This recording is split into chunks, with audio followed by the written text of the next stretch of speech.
it's Lucy from My Crazy Craft Life, and I'm here today with the design team post for Scrapping for Less.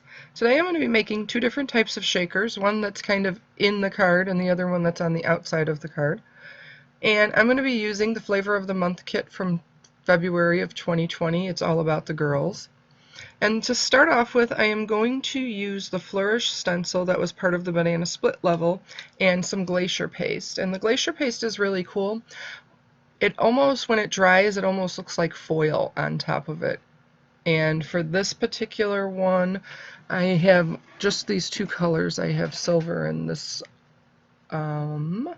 Sea Spirit is this color that I'm going to be using.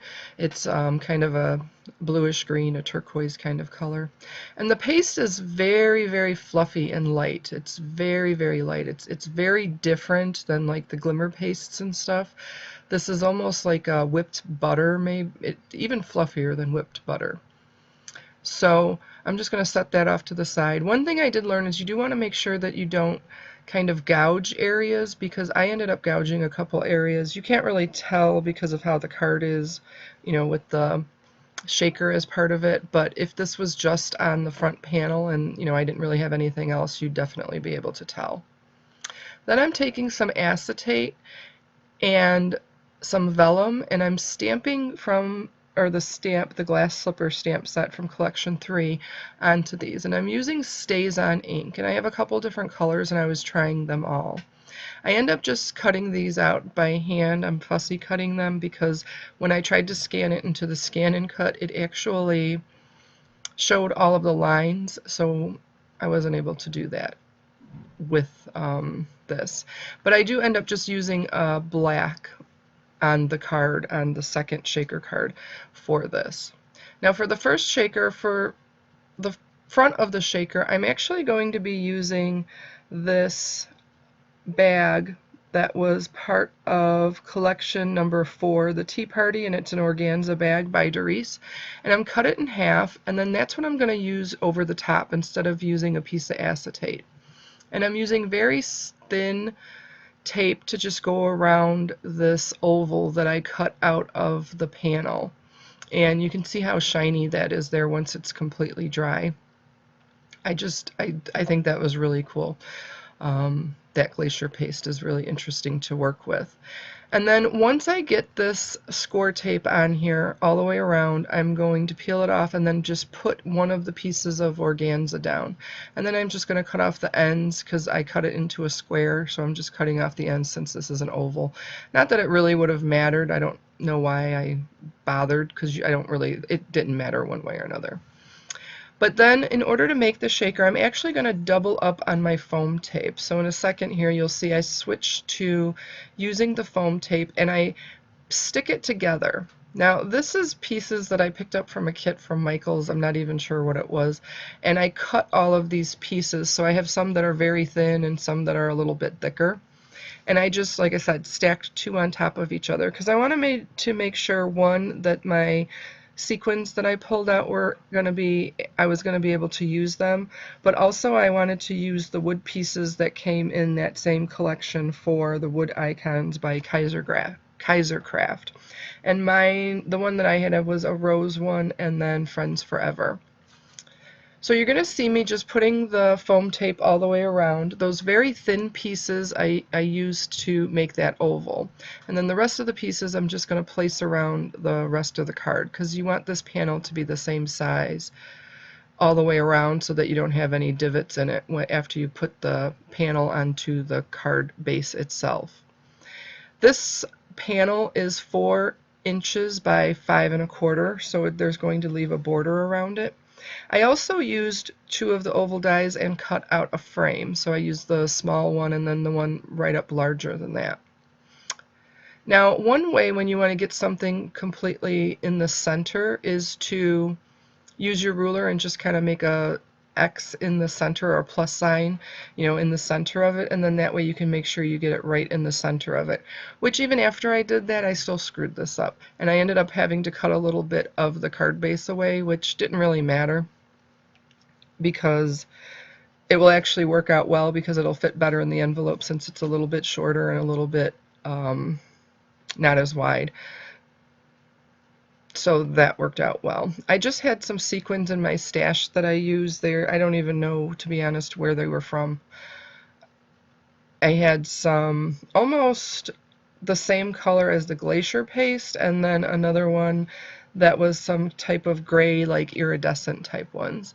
And then I filled that up. I put the two wood pieces in there along with the sequins, and then for the wood pieces, all I did with those was to put the Spectrum Noir sparkle pen on them, and then just pop that on top over everything. And then, like I said, I had cut down the side of the card base and the top of the card base just so it was looked more even, because I really put it on crooked. I don't know how I managed to do that. And then I popped the frame on there. Now, since I used a black card base, I have a 3-inch circle from Project that I was making over the holidays, and so I just used one of those pieces and stuck it in there so that I had something to write on the inside. Then I took the beautiful die from the banana split level, and I cut out 3 of those, or I die cut 3 of those, and then I just glued 3 of them together just to give it a little more dimension and to give it to some stability. And then I just glued that onto the top of the card. And then that is my first card, or my first shaker card, that is complete. I kind of went back and forth on how I wanted it, but I decided I was just going to put it on the bottom. Now my second one is going to be the shaker portion is actually going to be a pouch kind of on the outside of the card. So those are the 2 different ways that you can make shakers. I mean, I shouldn't say that like there's only 2, but those are 2 of the ways that you can make a shaker, one on a pouch outside and then one where it's kind of part of the card or inside of the card. So I cut out squares. I cut out 1 panel, and then I cut out a frame for the square, and that's what's going to be the shaker portion. And again, I used that piece of organza, and then I'm just going to cut around the edges where some of it might be a little bit larger than the square itself, and that's what's going to be the front of my shaker.